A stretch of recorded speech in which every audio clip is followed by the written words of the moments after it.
Hi everyone, I'm Dr. Brad Musil, and this is a reading of The Utility of Religion, Mill, Nietzsche, and James. This will be section B of part 3 of chapter 3, William James and the Varieties of Religious Experience. Again, this is section B, James's case for the utility of supernatural religion. Speaking of the twice-born type of religious experience, James believes it offers a benefit not found in cases of the once-born type of religious experience. Namely, it offers hope, by way of its supernatural goods, to those who are greatly troubled by evil and who would otherwise have no hope. In section B of part 2, I pointed out that James suggests that the once-born type is disingenuous insofar as it fails to adequately acknowledge the reality of evil. I think Proudfoot is right when he suggests that, quote, this reminder of the reality of suffering is an important theme that runs through James's writings on morality and religion, end quote. Footnote 680 cites the source. This emphasis is indeed evident in many of James's reflections throughout Varieties. Pain and suffering are inevitable, and death threatens us in our every waking moment. Evil is everywhere, and it's ultimately inescapable, despite any concerted efforts to convince ourselves otherwise. These are typical points of emphasis one comes across when examining Varieties. As a result, James speaks as if there is reason to fear that, at any given time, the once-born type may, themselves, sense the hollow nature of their own belief, which fails to adequately acknowledge the reality of evil, thanks to which, quote, the healthy-minded consciousness is left with an irremediable sense of precariousness, end quote. Footnote 681 cites the source. In some cases, the once-born mentality may prove successful, but its efficacy is never guaranteed. Even in these successful cases, tragedy or serious reflection can undermine it at any time. Quote, within the sphere of its successful operation, there is nothing to be said against it as a religious solution, end quote, James suggests. Quote, but it breaks down impotently as soon as melancholy comes, end quote. Footnote 682 cites the source. Consider also that the reality of evil can become so overwhelming for some that it spoils the prospects of even fleeting moments of happiness. On this point, James observes, quote, make the human being's sensitiveness a little greater, carry him a little farther over the misery threshold, and the good quality of the successful moments themselves when they occur is spoiled and vitiated. End quote. Footnote 683 cites the source. Therefore, for many, and perhaps even most, individuals, a much stronger remedy is in order than the once-born type. Working within the confines of this natural earthly life is able to provide, as James suggests, quote, our troubles lie indeed too deep for that cure, end quote. Footnote 684 cites the source. The supernatural rebirth of the twice-born type offers hope in the form of supernatural promises. One need not despair over the inevitable loss of all natural goods any longer, if even better goods await in a world or existence beyond this one. In the end, even supposing that the mentality of the once-born type does work for some, there are others who cannot so easily deal with the reality of evil. And the bottom line is that there are many people for whom the mentality of the once-born type simply will not suffice. For such people, religion of the twice-born type offers the only form of hope available to them. Without it, they simply cannot deal with the reality of evil. James's more favorable impression of the twice-born type is rooted in his own skepticism regarding the prospects of a purely natural worldview. And, if it weren't for the inadequacy of natural goods to elicit a reliable and authentic kind of happiness, the twice-born type would cease to appear so advantageous. According to James, no matter what joys we may be fortunate enough to experience during our natural lives, almost all of us are ultimately destined to feel a sense of failure and general unease. Quote, take the happiest man, he says, the one most envied by the world, and in 9 cases out of 10, his inmost consciousness is one of failure, end quote. Footnote 685 cites the source. Furthermore, on James's account, death lurks behind our every experience, and it is thought to be necessarily at tension with any profit we gain from our natural lives. Unfortunately, as he puts it, quote, everything is the great specter of universal death, the all-encompassing blackness, end quote. Footnote 686 cites the source. Additionally, the better your life is, the more bittersweet the situation becomes, the more, in a way, you stand to lose. On this point, he claims, quote, the merrier the skating, the warmer and more sparkling the sun by day, and the ruddier the bonfires at night, the more poignant the sadness with which one must take in the meaning of the total situation, end quote. Footnote 687 cites the source. For James, such considerations necessarily spawn a sort of sadness, an existential melancholy, and he thinks that, if we are being honest with ourselves about our situation here on earth, we cannot help but feel pangs of sadness knowing that everything will inevitably be taken away. The upshot is that, at least for the reflecting person, James does not seem to believe it is possible to be genuinely happy without the prospects of some good lying beyond the natural world, which is why he thinks that the once-born type manifests a kind of shortcoming. Accordingly, he avows, quote, healthy-mindedness pure and simple, with its sentimental optimism, can hardly be regarded by any thinking man as a serious solution, end quote. Footnote 688 cites the source. In this vein, he discusses the historical failures of the once-born type. He considers the ancient Greeks, who are often associated with naturalistic optimism, and suggests that they ultimately succumb to pessimism and sadness upon due reflection. Hence, although, quote, the early Greeks are continually held up to us in literary works as models of the healthy-minded joyousness which the religion of nature may engender, end quote, we see that, quote, even in Homer, the reflective passages are cheerless, and the moment the Greeks grew systematically pensive and thought of ultimates, they become unmitigated pessimists, end quote. Footnote 689 cites the source. Footnote 690. James proceeds to examine Epicurean and Stoic philosophies in particular, concluding that, quote, each of these philosophies is in its degree a philosophy of despair and nature's boons, end quote. And I cite the source. That's the end of footnote 690. For James, then, serious and candid consideration of the reality of our natural life on earth necessarily engenders a kind of skepticism regarding the prospects of a purely natural worldview. Confined to the natural goods of this earthly world, James argues purely naturalistic outlooks can only end in sadness. Quote, old age, he suggests, has the last word. The purely naturalistic look at life, however enthusiastically it may begin, is sure to end in sadness, end quote. Footnote 691 cites the source. In fact, quote, this sadness lies at the heart of every merely positivistic, agnostic, or naturalistic scheme of philosophy, end quote. Footnote 692 cites the source. Thus, at least with respect to the prospects of a purely natural kind of happiness, James must be deemed a skeptic. While I grant that the mentality of the once-born type may prove insufficient for some, I must say that I think James is too dismissive of the once-born type. Is it really impossible, as James seems to suggest, to acknowledge the pains associated with earthly life, e.g. our unavoidable death, and yet still find genuine happiness within the confines of this life, embracing a purely natural view of existence? I'm inclined to think not. I think it is possible for the once-born type to have a kind of a genuine appreciation for all that our existence entails, including the evil that the twice-born type are said to accentuate, and to nonetheless resolutely choose to ignore and minimize this evil as much as possible. Why must death be thought of as eliciting a kind of necessary tension with our earthly lives, as James thinks it must? Footnote 693. James is certainly not alone in viewing death this way. I have referenced two other like-minded thinkers, Martin Heidegger and Soren Kierkegaard, in this dissertation, and death is, no doubt, a thorn of life for many people. The issue here, however, is whether death has to be viewed in this way, and my contention is that it does not. End of footnote 693. Perhaps instead, it actually amplifies the meaning and significance of our natural lives. One could reasonably argue that the prospects of an unavoidable death enhance the sense of import we associate with the life we are fortunate enough to live during our finite existence. After all, don't we gain a greater appreciation of life after we reflect on death? Moreover, our finite existence likely impels more immediate and invested action, ripe with greater sense of urgency. On the other hand, the alternative, immortality, could arguably spawn apathy and general malaise. Footnote 694. I do not mean to deny that there are cases in which the notion of immortality inspires courage and even happiness in dealing with this life. I'm only suggesting that the contrary reactions are reasonable too. End of footnote 694. Why worry about anything now when the rest of eternity awaits? Moreover, while it seems unfortunate that death brings an end to our earthly goods, there is something to be said for the possibility of goods associated with death.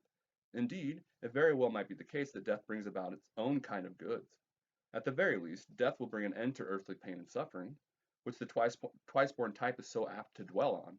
Recall my extended discussion of the possible goods associated with death in section C of part 3 in chapter 1. Among other things, I pointed out how Mill suggests that immortality, and not a finite existence, might actually be the more dreadful of the two alternatives.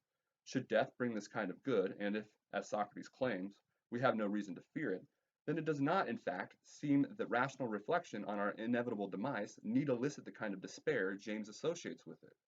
All of this goes to show that James's suggestion that due reflection on death and the termination of our earthly goods that it signals necessarily yields existential despair and dissatisfaction with purely natural worldviews is a bit suspect. It seems quite possible to reflect extensively on existence and yet consistently embrace the healthy-mindedness endorsed by the once-born type. Hence, contrary to James, I do not believe that serious reflection regarding life on Earth necessarily generates dissatisfaction with a purely natural worldview. I think it is interesting that James characterizes Nietzsche, who obviously holds a much more favorable view of purely natural worldviews, as pessimistic, when Nietzsche explicitly advocates the merits of life affirmation and despises the kind of downtrodden mentality James attaches to him. James describes the mood of Schopenhauer and Nietzsche as, quote, peevishness running away with the bit between its teeth, end quote. And he suggests that, quote, the sallies of the two German authors remind one, half the time, of the sick shrieking of two dying rats, end quote. Footnote 695 cites the source. Nietzsche certainly could be deemed pessimistic insofar as he accentuates the shortcomings of most human beings, i.e. his contention that most do not acknowledge reality as it actually is because they cannot cope with it, and is excessively critical of them for these shortcomings. But he clearly is not pessimistic with respect to his attitude toward our natural life on Earth. Moreover, in a certain and carefully qualified sense, James ought to be considered more pessimistic than Nietzsche, given what he says in Varieties. Specifically, he is more pessimistic about the prospects of a thoroughgoing naturalism. Footnote 696.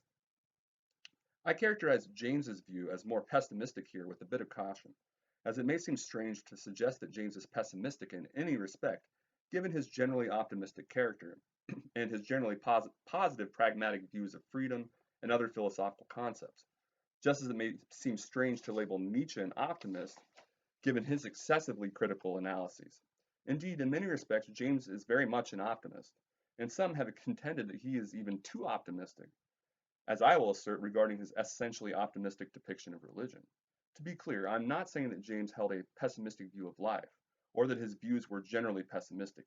I'm only saying that he espoused a pessimistic view of thoroughgoing naturalism, as supported by his reflections on the once-born and twice-born religious types and varieties.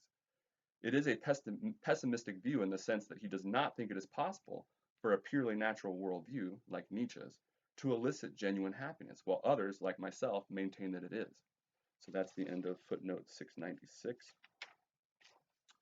I must say that I find the relationship between Nietzsche and James fascinating, as there are many significant similarities in terms of their values and the conceptualizations underlying their analyses of religion, and yet they reach starkly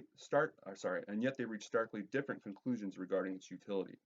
For example, both emphasize psychological health throughout their examinations of religion, and both emphasize the relationship between religion and health in general. As has been evident throughout this chapter, James, like Nietzsche, frequently alludes to the relationship between religion and the pain and suffering associated with human existence. As Reinhold Niebuhr suggests, quote, James surveys the effect of religious faith upon the health and wholesomeness of the individual, upon the capacity or incapacity to withstand the strains of life, end quote. Footnote 697 cites the source. To be sure, both emphasize the relationship between religion and health, but Nietzsche and James offer very different opinions regarding the impact of religion on health.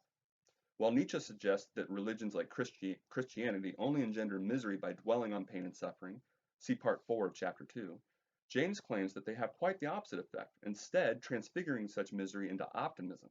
In fact, as we have seen, James believes religion sometimes offers the only solution for those who would otherwise be bogged down by such pain and suffering.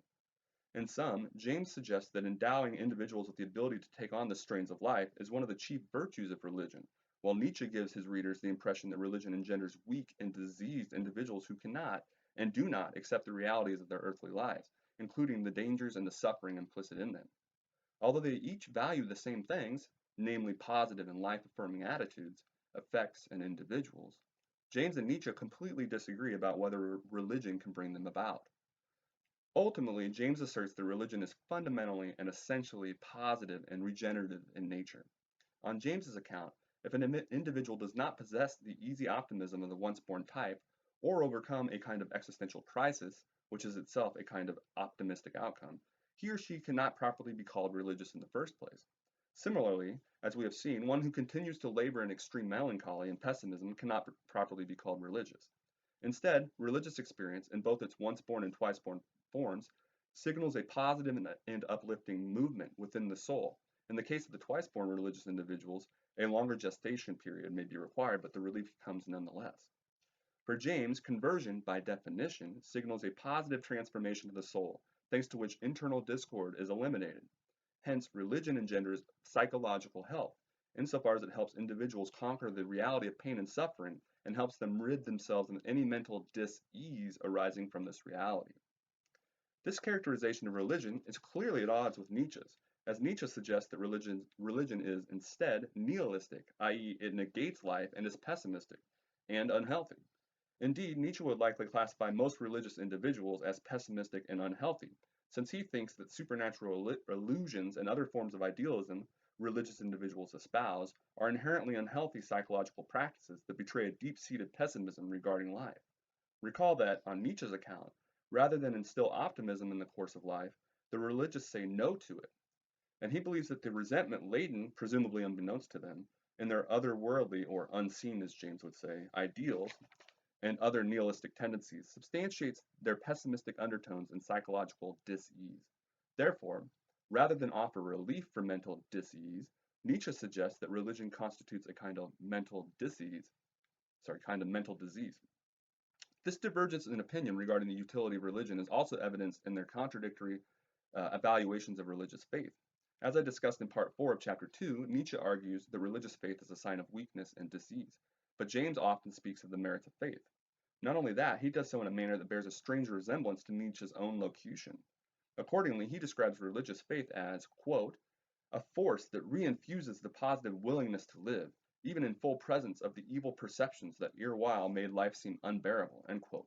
Footnote 698 cites the source. In this vein, Niebuhr points out that, quote, James glories in the affirmative attitude of Luther's commentary on Galatians because the sense of forgiveness and release from the burden of guilt is essentially affirmative and healthy-minded, end quote. Footnote 699 cites the source. Once again, we see that James suggests that religion is optimistic and life-affirming. While the twice-born type may have originally been saddled with pessimism and the power of evil, and though they may never completely lose sight of that evil, their second birth still ultimately signals a more positive outlook and an increase in the degree to which they are healthy-minded. Hence, given James's conception of religion, its significant utility for the individual is, in an important respect, a defining characteristic. Indeed, James suggests that as soon as a particular form of religion ceases to be useful and to generate the positive, uplifting features he associates with it, it is abandoned and replaced by one that is more valuable. Accordingly, he claims, through a discussion of the evolution of the deities believed in, that there is a kind of natural selection at play when it comes to which of these deities, as well as religions more generally, die off and which become more permanent fixtures in the history of humankind. The upshot is that, on his account, this natural selection is essentially an account of utility. Thus, James suggests that the gods worshipped by various peoples throughout history are chosen because of, quote, the value of the fruits they seem to them to yield. So soon as the fruits began to seem quite worthless, the deity grew discredited, end quote. Footnote 700 cites the source. Hence, on his account, there's a kind of built-in testament to the utility of any extant religion. Quote, the gods we stand by, James continues, are the gods we need and can use, the gods whose demands on us are reinforcements of our demands on ourselves and on one another, end quote. Footnote 701 cites the source. Once again, this goes to show that James views religion as inherently useful, and one finds this to be a recurring theme in Varieties. Interestingly, James's twice-born type seems akin to Nietzsche's slave, and his once-born type seems similar to Nietzsche's master. Like Nietzsche's master, James's once-born type does not venture beyond the bounds of natural earthly life, and both are thought to espouse optimism without doing so. Similarly, James's twice-born type, like Nietzsche's slave, dwells on the pain and suffering implicit in earthly life, and must venture beyond the natural world to find happiness. Ironically, just as James lauds the twice-born type for acknowledging an aspect of reality the once-born type does not, i.e. evil, Nietzsche speaks highly of masters for doing the very same thing. Recall that Nietzsche roots the slave's self-deception in his or her preoccupation with the pain and suffering, i.e. the evil, of earthly life.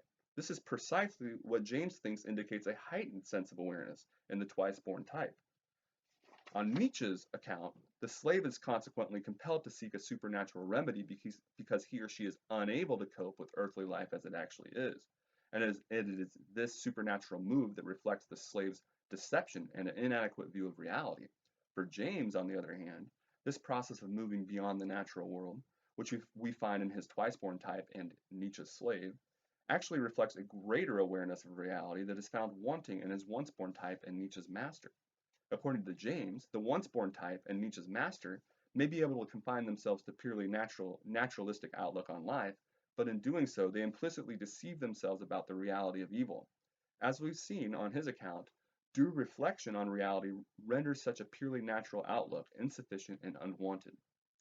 One thing that I think likely contributes significantly to their divergent views regarding the effects of religion on health is that they are working with completely different conceptions of religion. As a result, while ostensibly they may appear to be discussing the fruits of the same phenomenon, they are actually, as they say, comparing apples and oranges.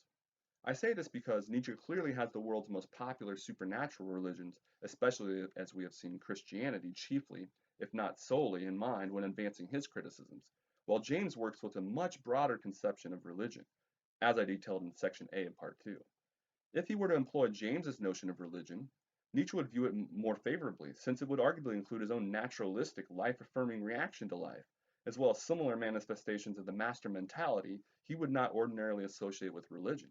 Indeed, I would argue that Nietzsche's idealization of earthly life more closely resembles James's once-born type than James admits. As I've suggested, I do not think Nietzsche is properly labeled a pessimist, in a way that would exclude him from the kind of optimism associated with James's once-born type, contrary to what James claims. In my view, Nietzsche holds life affirmation up as a kind of higher ideal, in a way that is on par with many of the examples of the once-born type that James offers.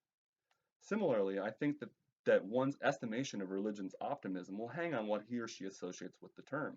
If one means what Nietzsche seems to have meant, namely being able to embrace his thoroughgoing naturalism, which signals his idea of authentic life affirmation, then it's easy to agree with him and say that religion is not so optimistic, since it tends to move beyond the bounds of his naturalism into the realm of the unseen.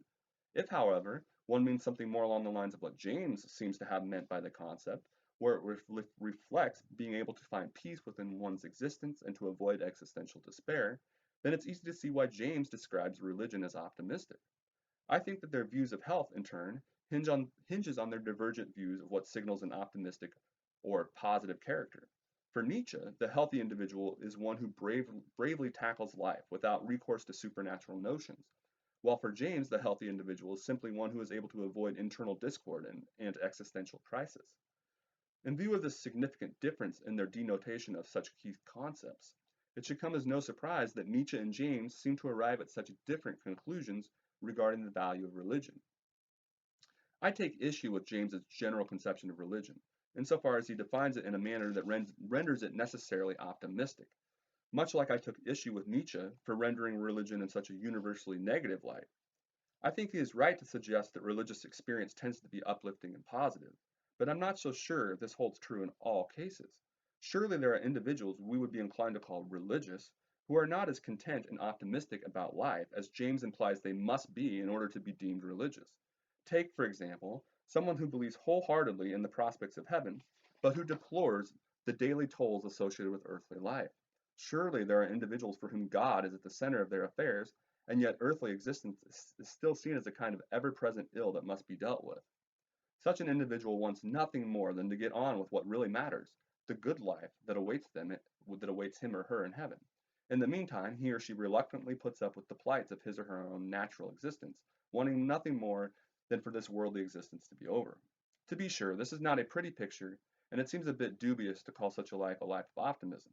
But should we refrain from calling such an individual religious solely on account of that fact? If the individual continues to be bogged down by the pain and suffering implicit in earthly life, James clearly is reluctant to call them religious, given his essentially positive rendition of religion. Yet it seems to me that, insofar as the individual still goes to church, says his or her prayers daily, and puts God before all else in his or her life, the majority of us would still think of such an individual as religious. In a fair assessment of religion, I think we ought to include those who are not ultimately so optimistic when they otherwise seem to us to be religious. And for this reason, I worry about James's basic conception of religion. Indeed, I wonder just how many of the individuals we are naturally inclined to call religious are as hopeful and optimistic as James suggests they must be. So again, that was section B of part 3 of chapter 3, William James and the Varieties of Religious Experience, from The Utility of Religion, Mill, Nietzsche, and James. Thanks.